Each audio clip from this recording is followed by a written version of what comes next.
ચાલો આજે ઇતિહાસમાં થોડા પાછા જઈએ. એક એવા ભાષણની વાત કરીએ જે ખાલી શબ્દોનો સંગ્રહ નહોતો. એ તો એક આખી ક્રાંતિ હતી. હેલેન કેલર 1916 અને એમનું ભાષણ યુદ્ધ સામે હડતાલ. આ એ અવાજ હતો જે એ સમયે કોઈ સાંભળવા નહોતું માંગતું, પણ એ અવાજે ઇતિહાસ બદલી નાખ્યો. તો ચાલો આ અદ્ભુત ભાષણને ઊંડાણથી સમજીએ. કોઈપણ ભાષણને સમજવા માટે એ સમયને સમજવો બહુ જ જરૂરી છે. તો વિચારીએ 1916નું વિશ્વ કેવું હતું. ચારે બાજુ અંધાધૂંધી અને સંઘર્ષ. પહેલું વિશ્વયુદ્ધ ચાલી રહ્યું હતું, લાખો લોકો મરી રહ્યા હતા, અને બીજી બાજુ કારખાનાઓમાં મજૂરોની હાલત અત્યંત ખરાબ હતી.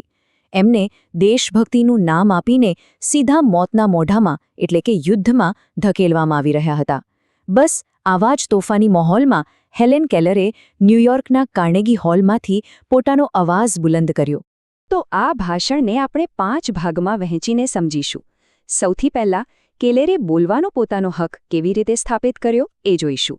પછી સરકાર જે યુદ્ધનો પ્રચાર કરતી હતી એની પાછળની માયાજાળને સમજીશું. ત્રીજા ભાગમાં એ સમયના મજૂરોની અસલી હાલત શું હતી એના પર નજર નાખીશું. ચોથા ભાગમાં કેલરે સાચી તૈયારીનો જે નવો અર્થ આપ્યો એ જોઈશું. અને છેલ્લે એમના સૌથી દમદાર આહ્વાન હડતાળ કરો પર વાત કરીશું. તો શરૂ કરીએ પહેલા વિભાગથી. અહીં સૌથી પહેલો અને મોટો સવાલ એ થાય કે હેલેન કેલર, જેમને લોકો મોટાભાગે દયાની નજરે જોતા હતા, એમણે આખા દેશનું ધ્યાન પોતાની તરફ કેવી રીતે ખેંચ્યું હશે, એ પણ એવા સમયે જ્યારે દેશ યુદ્ધ માટે તૈયાર થઈ રહ્યો હતો. કેલરનું પહેલું જ કામ હતું લોકોના મગજમાં જે ખોટી ધારણાઓ હતી એને તોડવાનું. એમણે સાફ કહી દીધું કે ભલે હું જોઈ કે સાંભળી નથી શકતી, પણ હું કોઈની કઠપૂતળી નથી કે જે કોઈ બીજું કહે એ બોલું. એમણે એ સમયે લોકોની દયા, ખોટા પ્રચાર અને ગેરસમજની દરેક દિવાલ તોડીને પોતાનો અવાજ રજૂ કરવાનો હક મેળવ્યો. જરા શબ્દો પર ધ્યાન આપો. કેટલો દમ છે આમાં! એમણે પોતાની વાતને વજનદાર બનાવવા માટે સીધું જ કહ્યું કે મારી પાસે જે માહિતી છે એ કોઈનાથી ઓછી નથી. હું સીધી જ આંતરરાષ્ટ્રીય અખબારો વાંચું છું. એમની માંગણી એકદમ સ્પષ્ટ હતી. મને કોઈની તરફેણ નથી જોઈતી, બસ એક નિષ્પક્ષ તક આપો.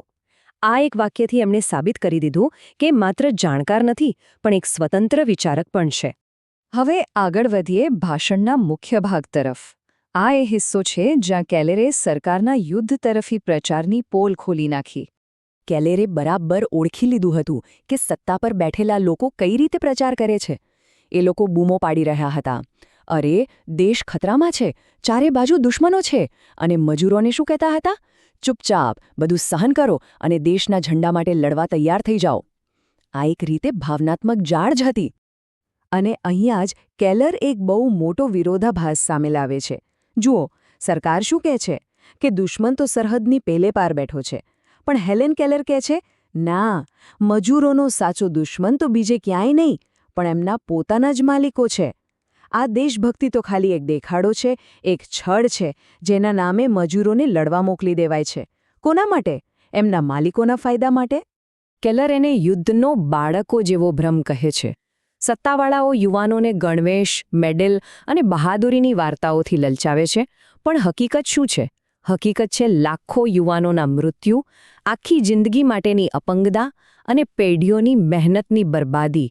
કેલર કહે છે કે દેશનું સન્માન જેવા ખોખલા વિચાર માટે આટલું મોટું બલિદાન આપવું એ બેવકૂફી સિવાય બીજું કંઈ નથી. ચાલો હવે કેલરના વિશ્લેષણમાં થોડા વધુ ઊંડા ઉતરીએ. હવે આપણે એ લોકોની અસલ જિંદગીની વાત કરીશું જેમને દેશ માટે લડવાનું કહેવામાં આવી રહ્યું હતું. કેલર એક સીધો સવાલ પૂછે છે. મજૂરો જે દેશ માટે લડી રહ્યા છે, શું એ દેશમાં એમને સાચી આઝાદી મળે છે? એમને 10-12 કલાક કામ કરવા છતાં પેટ ભરાય એટલો પગાર પણ નથી મળતો. એમના બાળકોને બાળમજૂરી કરવી પડે છે, અને જો ભૂલથી પણ એમણે પોતાના હક માટે અવાજ ઉઠાવ્યો તો એમને મારવામાં આવે છે, જેલમાં નાખી દેવાય છે. તો પછી આ કેવી સ્વતંત્રતા? કેલરના આ શબ્દો એકદમ ધારદાર છે, એક કટાક્ષ જેવા. તેઓ કહે છે કે મજૂરોને એવા ભ્રમમાં રાખવામાં આવ્યા છે કે તેઓ દેશ માટે લડી રહ્યા છે, પણ હકીકતમાં તેઓ માત્ર પોતાના માલિકોના હિતો માટે લડી રહ્યા છે. અને એટલે જ કેલર આને ગુલામોનું અંધ અભિમાન કહે છે. કેલર અહીંયા શોષણનો આખો ઇતિહાસ સમજાવે છે. એ કહે છે કે જૂના જમાનામાં ગુલામો રાજાઓ માટે પિરામિડ બનાવતા હતા. આજે મજૂરોને મત આપવાનો અધિકાર તો મળ્યો, પણ શું એમની સ્થિતિ ખરેખર બદલાઈ છે? ના, આજે પણ તેઓ બીજાની જમીન ખેડે છે, બીજાના કારખાનામાં કામ કરે છે, પણ એમની મહેનતનું ફળ એમને નથી મળતું. ઇતિહાસ કહે છે કે મજૂરોનું હંમેશા શોષણ જ થયું છે. કેલરનું કહેવું છે કે જેમ જેમ સભ્યતા આગળ વધી, મજૂરોની હાલત વધુ ખરાબ થઈ છે. તેઓ એક મશીનના પૂર્જા જેવા બની ગયા છે.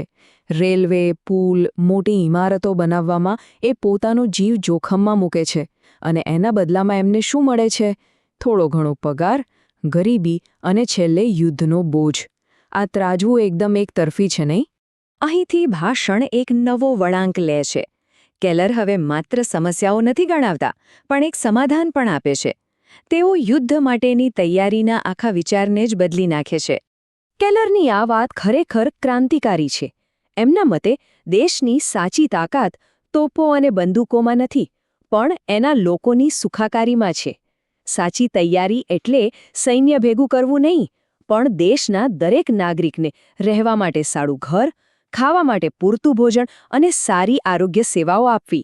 આ તૈયારી યુદ્ધ માટેની નહીં, પણ સારા જીવન માટેની છે.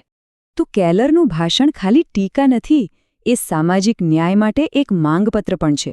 તેઓ કામદારો માટે સ્પષ્ટ માંગણીઓ મૂકે છે. કોઈ પણ બાળકને મજૂરી ન કરવી પડે, દરેક કામદારને કામ કરવાની જગ્યાએ સુરક્ષા મળે, દરેકને એટલો પગાર મળે કે જેથી તે સન્માનથી જીવી શકે, અને રહેવા માટે સ્વચ્છ શહેર મળે. આ જ તો એક નવા અને સારા સમાજનો પાયો છે. અને હવે આપણે આવી પહોંચ્યા છીએ ભાષણના એવા ભાગ પર જે સૌથી વધુ જોશ અને હિંમતથી ભરેલો છે.